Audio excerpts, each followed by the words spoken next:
I learned a great deal working for Xerox. They certainly taught me how to sell, but two of the greatest programs I was involved in had little to do with selling. Let's have ourselves a pocket sized pep talk because those two programs taught me the answer to a question that has puzzled many. Can ethics be taught? A pocket sized pep talk, the podcast that can help energize your business and your life with a quick, inspiring message. Now, here's your host, Rob Jollis. Think about that for a moment. Many will tell you that ethics cannot be taught. They'll tell you that you either are ethical or you're not.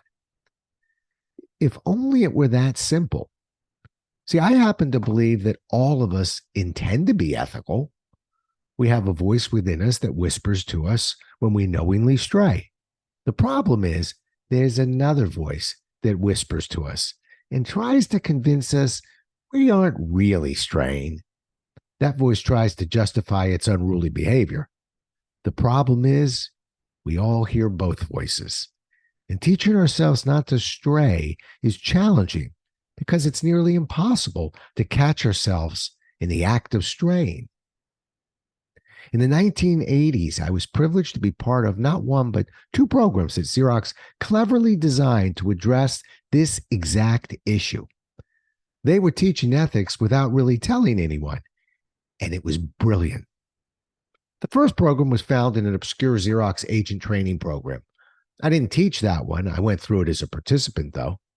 The program was put on for sales professionals who were tasked with selling Xerox products to authorized dealerships. The problem Xerox was battling was a unique one. It turned out many of the salespeople sold so well, they would actually sell too much merchandise to the agencies.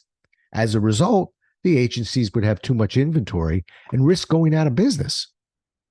The 4-day program, and I say it again, 4-day program, spent almost half the time teaching those in attendance how to actually run an agency. We were taught the accounting involved, forecasting, inventory control, and a whole lot more. When we were through, we spent another 2 days simulating the actual running of an agency over a 2-year period of time. By adding a strong element of competition with 3 groups who were also trying to run their agencies, the program pushed us all to battle the voices in our heads. Every couple of hours, we were tasked with filling out our forecasting and getting the results of how the simulation was interpreting our numbers compared to our competition. The best part of this program came late when one of the instructors visited each group with an enthusiastic request. We were told if we purchased more of the Xerox product, the sales rep would win an amazing trip to the Bahamas. My favorite reaction was shouted out by one of my teammates, coincidentally the number one sales rep for Xerox at the time.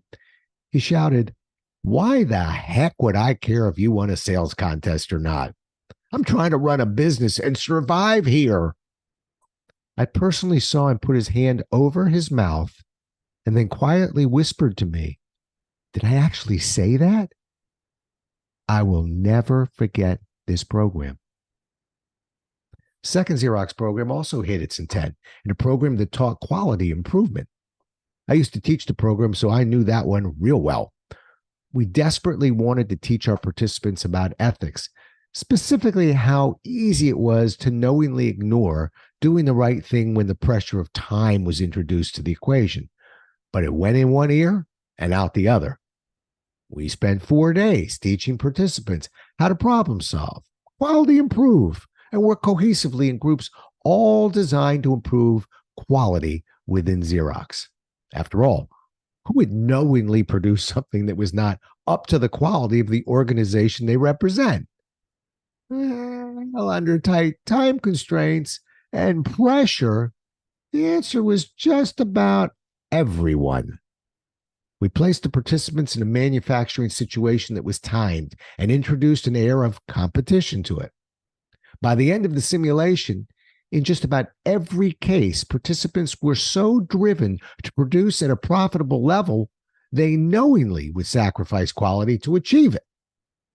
They were almost stunned when they were reminded about their own vulnerability to breaching ethics to achieve personal or corporate goals. Ethics can absolutely be taught. In both these programs, Xerox found a way to teach something that cannot be read from a book or taught in a lecture or placed in a memo. They immersed participants in a real-world scenario that stretched their thinking away from the obvious.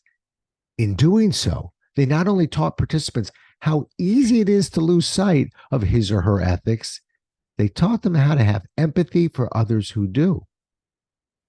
Aristotle once said, educating the mind without educating the heart is no education at all. Now, that's a lesson that can stand the test of time.